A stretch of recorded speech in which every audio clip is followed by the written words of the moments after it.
আমার একাদশ শ্রেণীর প্রিয় শিক্ষার্থীবৃন্দ, অনলাইন ক্লাসে তোমাদের স্বাগত জানাচ্ছি।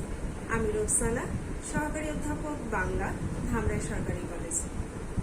আমরা সবাই জানি নোভেল করোনা ভাইরাসের কারণে বাংলাদেশ সহ সারা পৃথিবী আজ স্থবির হয়ে পড়েছে। আমরাই পারি এই ভাইরাস থেকে নিজেদেরকে রক্ষা করতে। আমরা যদি যথাযথভাবে নিয়মকানুন মেনে চলি, তাহলে এই ভাইরাস থেকে আমরা দ্রুতই মুক্তি লাভ করতে পারব। আর যতদিন না পারছি ততদিন সামাজিক দূরত্ব বজায় রাখতে।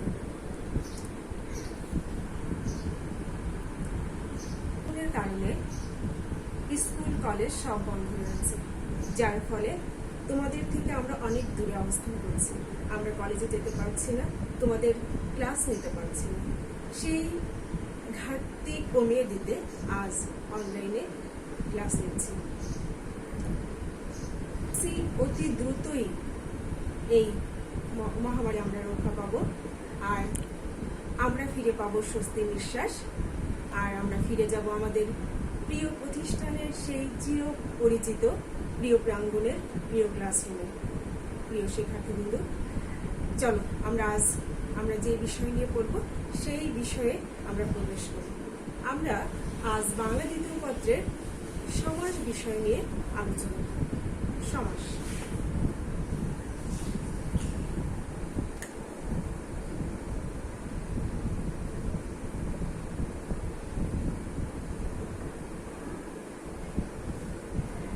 সমাস কি? সমাসের কাজই বাকি। আমাদের প্রিয় মাতৃভাষা বাংলা, এই বাংলা ভাষার বিশাল শব্দ ভাণ্ডার রয়েছে। সেই শব্দ ভাণ্ডার কিভাবে সমৃদ্ধ হয়েছে, আগে আমরা সে বিষয়ে একটু জেনে নিব। সমাসের গুরুত্বপূর্ণ ভূমিকা রয়েছে শব্দ গঠনে। কিভাবে শব্দ গঠিত হয়েছে? বাংলা ভাষার একটা বিশাল অংশ এসেছে সংস্কৃত থেকে সরাসরি কোনো রকম পরিবর্তন ছাড়াই বাংলা ভাষায় প্রবেশ করেছে। তাদেরকে আমরা নাম দিয়েছি তৎসম। কি নাম দিয়েছি শিক্ষার্থীবৃন্দ? তৎসম। তৎসম অর্থ তৎ অর্থ তার,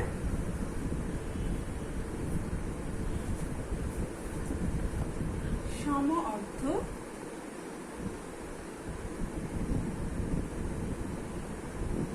সমান, অর্থাৎ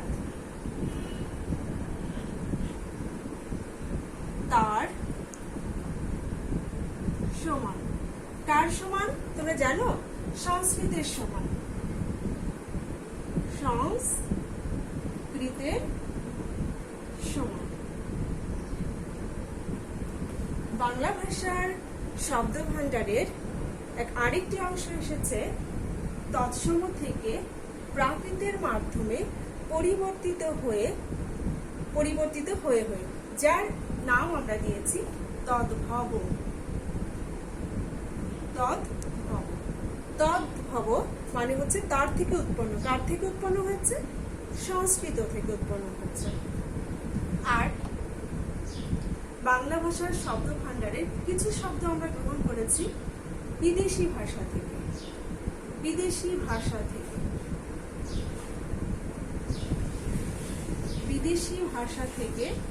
কিছু অংশ আমরা গিন করেছি। আমাদের শব্দ ভাণ্ডারের আরেকটি অংশ হচ্ছে মৌলিক শব্দ।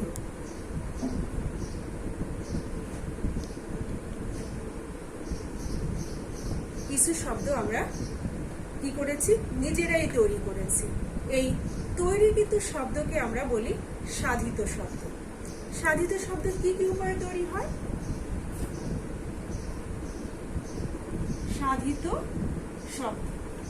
তাহলে বাংলা ভাষার শব্দ ভাণ্ডারে যেভাবে শব্দ ভাণ্ডার সমৃদ্ধ হয়েছে, এক হচ্ছে তৎসম থেকে পরিবর্তন ছাড়া, কোন রকম পরিবর্তন ছাড়াই বাংলা ভাষা এসেছে। আরেকটি এসেছে তৎসম থেকে পরিবর্তিত হয়ে সেটাকে আমরা নাম দিয়েছি তদ্ভব। কিছু শব্দ আমরা নিয়েছি বিদেশি ভাষা থেকে, কিছু শব্দ আমাদের একেবারেই মূল শব্দ বা মৌলিক শব্দ, আর বিভিন্নভাবে আমরা শব্দ তৈরি করেছি। এই তৈরিকৃত শব্দকে আমরা বলছি সাধিত শব্দ। তাহলে সাধিত শব্দ কি কি ভাবে তৈরি হয় সেটা আজ দেখব। এক,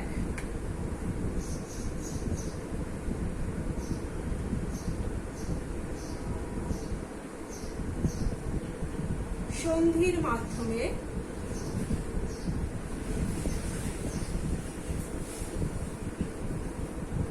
দুই, প্রত্যয়ের মাধ্যমে।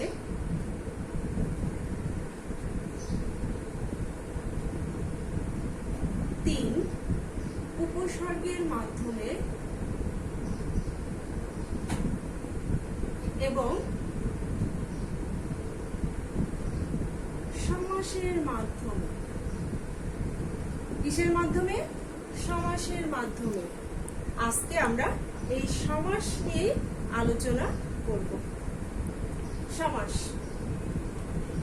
প্রথমেই আসি সমাস কি। সমাস বিষয়টি এসেছে সংস্কৃত থেকে। তোমরা সবাই জানো, আমি আরো একবার বলছি, সমাস বিষয়টি কোথা থেকে এসেছে? সংস্কৃত থেকে। এই সমাস শব্দের অর্থ কি জানো? সংক্ষেপ, সংক্ষেপণ,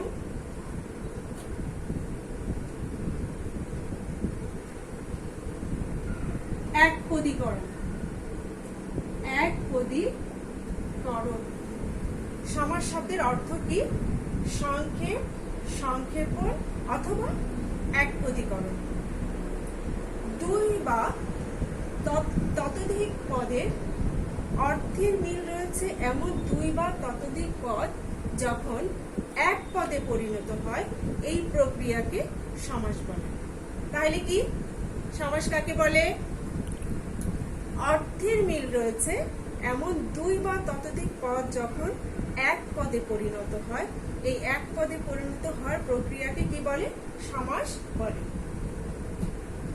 সমাস কয়েকটি বিষয় রয়েছে যেটা একেবারেই আমাদের না শিখলেই নয়।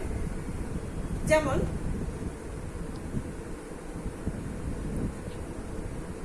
পলান্ন, পলান্ন, অথবা আমরা লিখতে পারি নীল আকাশ।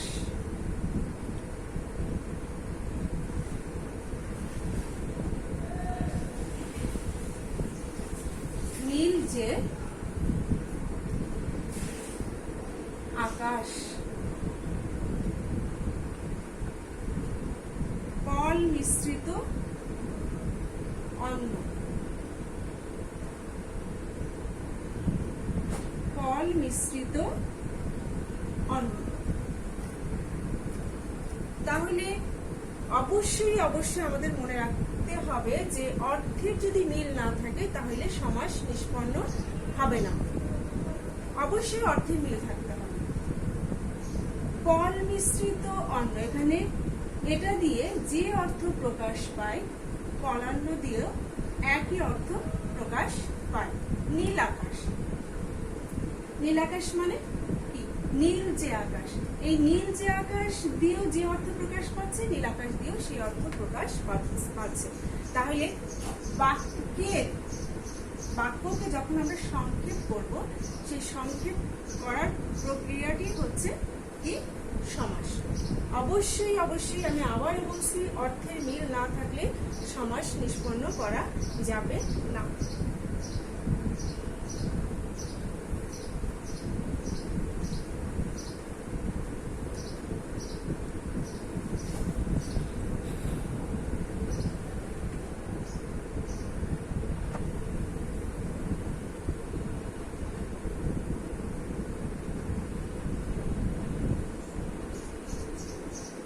নবান্ন, নব যে অন্ন। এই সমাস নিষ্পন্ন পদটিকে বলে সমস্ত পদ। সমাস নিষ্পন্ন পদটিকে কি বলে? সমস্ত পদ বলে। সমস্ত পদ। আর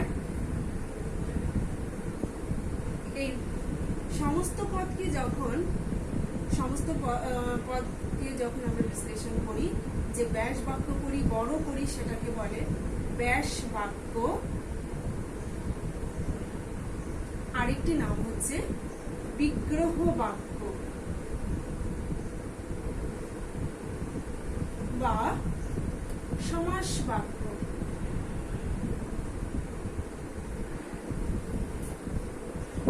এই ব্যাস মানেই হচ্ছে, বিগ্রহ মানেই হচ্ছে বড় করা, বিস্তারিত করা।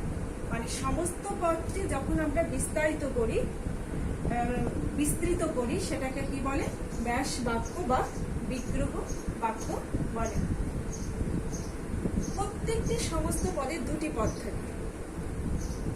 প্রথম পদটিকে বলে পূর্বপদ আর পরের পদটিকে বলে উত্তরপদ। তার আগে আমরা আরেকটু দেখে নিই যে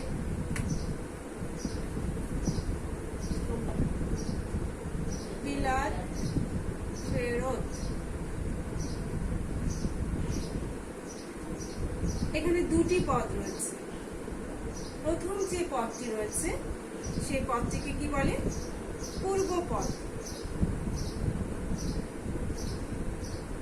আর পরে যে পদটি রয়েছে সেই পদটিকে বলে পরপদ অথবা উত্তরপদ।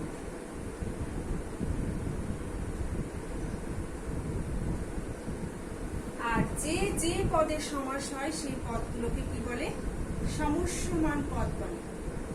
যে যে পদের সমাস হয় তাকে কি বলে? সমস্যমান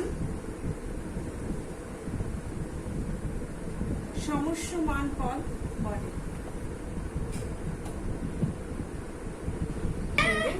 বলো। শীঘ্রই বুঝতে পেরেছো, ব্যাস বাক্যই সমাস প্রক্রিয়া দ্বারা সমস্ত পদে পরিণত হয়। তাহলে কি? ব্যাস বাক্যই সমাস প্রক্রিয়া দ্বারা সমস্ত পদে পরিণত হয়। আর সমস্ত পদের প্রত্যেকটি পদই হলো সমস্যমান পদ। আমি আবার দেখাই, যেমন জজ সাহেব,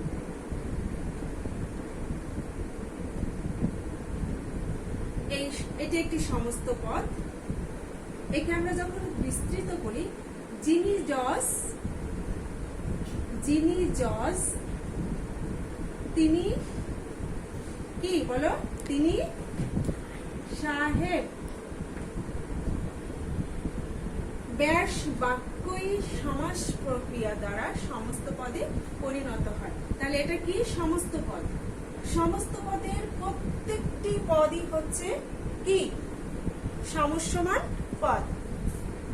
তাহলে এটি হলো একটি সমস্ত পদ, পুরোটুকুই হচ্ছে সমস্ত পদ। আর এখানে যে দুটি পদ রয়েছে, প্রথম পদটা হচ্ছে পূর্বপদ, পরেরটা হচ্ছে পরপদ। আর এই দুটো পদই হচ্ছে কি? সমস্যমান পদ। লিখেছো তোমরা? লিখে নিয়েছো? বুঝে ফেলি।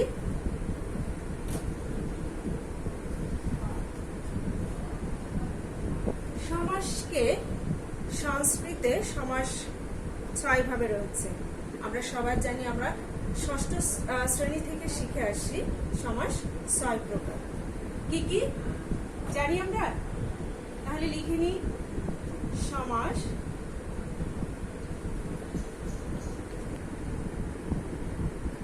সমাস 6 প্রকার। কি কি? এক হচ্ছে দ্বন্দ্ব সমাস। বানানের দিকে আমরা খেয়াল রাখবো। দ্বন্দ্ব বানান তোমরা মানে ভুল করার সম্ভাবনা রয়েছে তোমাদের, এর জন্য দ্বন্দ্ব বানানের দিকে খেয়াল রাখবে। দ্বন্দ্ব সমাস, দ্বিগু সমাস, তৎপুরুষ সমাস,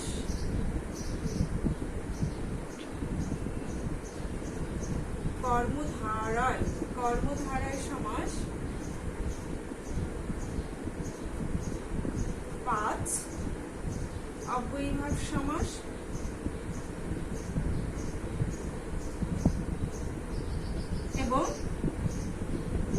বিশেষ কি? বহুব্রীহি সমাস।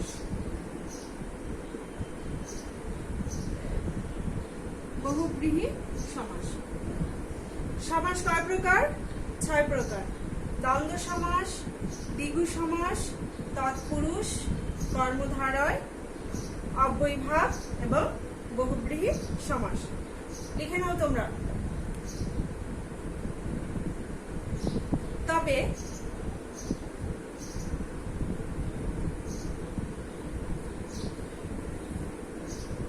বিভিন্ন ভাষাবিদ এবং ব্যাকরণবিদ সমাসকে নানা ভাগে বিভাজন করেছেন। যেমন ডক্টর মোহাম্মদ শহীদুল্লাহ সমাসকে 5 ভাগে ভাগ করেছেন এবং পদের প্রাধান্যের ভিত্তিতে সুনীতি কুমার চট্টোপাধ্যায় সমাসকে 4 ভাগে ভাগ করেছেন। বর্তমানে পদের প্রাধান্য দিয়েই সমাস নির্ণয় করা হয়। তোমরা নিজেরাও জানো, যদি পদকে আমরা নির্ণয় করতে পারি তাহলে সমাস নির্ণয় করা সহজ হয়ে যাবে। তাহলে পদের ভিত্তিতে সমাস যে 4 প্রকার, আমরা একটু সেটা দেখে নিয়ে তারপরে আমরা বিস্তারিতভাবে সমাস নিয়ে আলোচনা করব।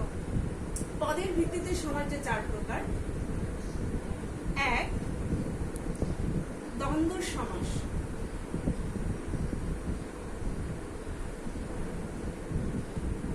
2 অব্যয়ভাব সমাস, 3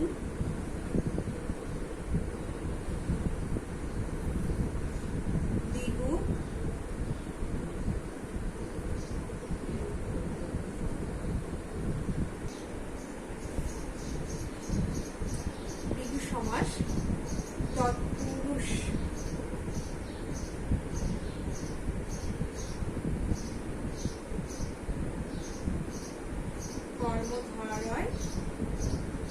4 বহুব্রীহি।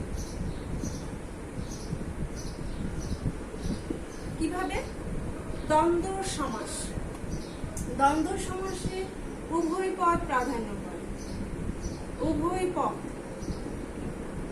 যেমন মা বাবা, চা বিস্কিট।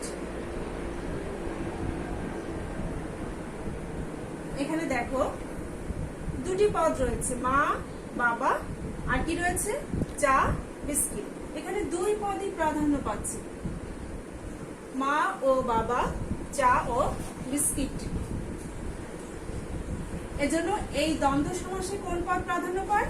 উভয় পদ প্রাধান্য পায়। অব্যয়ভাব সমাসে উপকূল, অব্যয়ভাব সমাসে পূর্বপদ প্রাধান্য পায়। কিভাবে? উপকূল, উপকূলের সমীপে।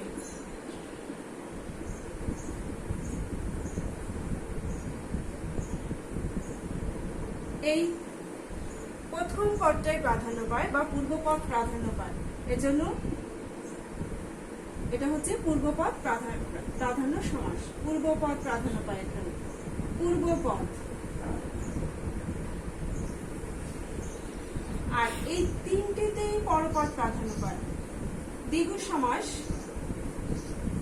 প্রথমে সংখ্যাবাচক থাকে, ত্রিফলা, প্রথমে সংখ্যাবাচক শব্দ থাকে এবং ব্যাস বাক্যে সমাহার কথাটি ব্যবহৃত হয়। ত্রি মানে কি? ত্রি মানে হচ্ছে 3। তাহলে প্রথমে হচ্ছে সংখ্যাবাচক শব্দ থাকে এবং ব্যাস বাক্যে সমাহার শব্দটি ব্যবহৃত হয়। ত্রিফলে সমাহার, ত্রিফলা, 3 ফলে।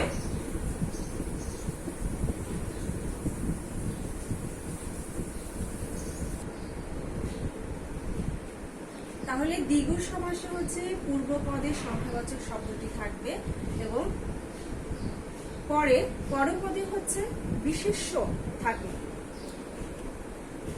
পরপদ প্রাধান্য পায়। দ্বিগু সমাসে কোন পদ প্রাধান্য পায়? পরপদ, পরপদ প্রাধান্য পায়। তৎপুরুষ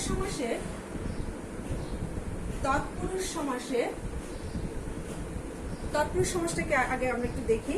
তৎপুরুষ সমাস হলো পূর্ব পদে বিভক্তি লোপ পায় এবং পরপদের অর্থ প্রাধান্য পায়, তাকে হচ্ছে তৎপুরুষ সমাস বলে। পূর্ব পদে বিভক্তি লোপ পায় এবং পরপদের অর্থ প্রাধান্য পায়, তাকে হচ্ছে তৎপুরুষ সমাস বলে। মন গড়া, এটা কি? মন দিয়ে গড়া। মন গড়া কি? মন দিয়ে গড়া। এই গড়াটাই হচ্ছে মূল কথা। তাহলে এখানেও হচ্ছে কোন পদ প্রাধান্য পায়? পরপদ। কর্মধারায় সমাস আমরা শুরুতেই দেখেছিলাম, নবান্ন, নীলকণ্ঠ, নীলাকাশ। নীলকণ্ঠ,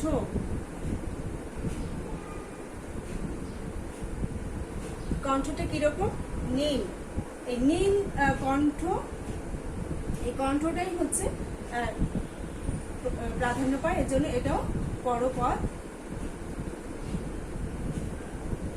প্রাধান্য সমাস। আর বহুব্রীহি একেবারেই হচ্ছে ভিন্ন ধরনের একটি সমাস, বহুব্রীহি। এই বহুব্রীহি নিজেই একটি সমাস। বহু, বহু মানে হচ্ছে অনেক, আর ব্রীহি মানে হচ্ছে ধান। ব্রীহি মানে কি?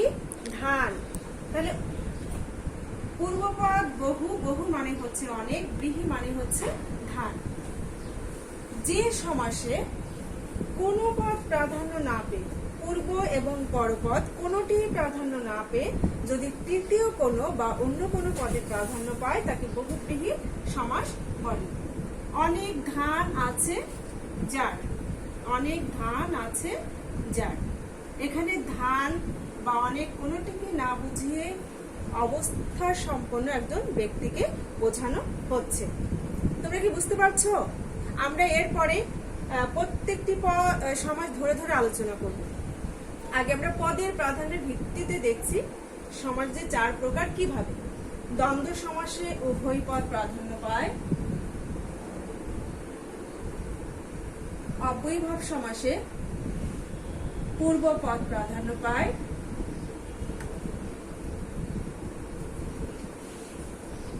দ্বিগু তৎপুরুষ কর্মধারয় সমাসে পরপদ প্রাধান্য পায়।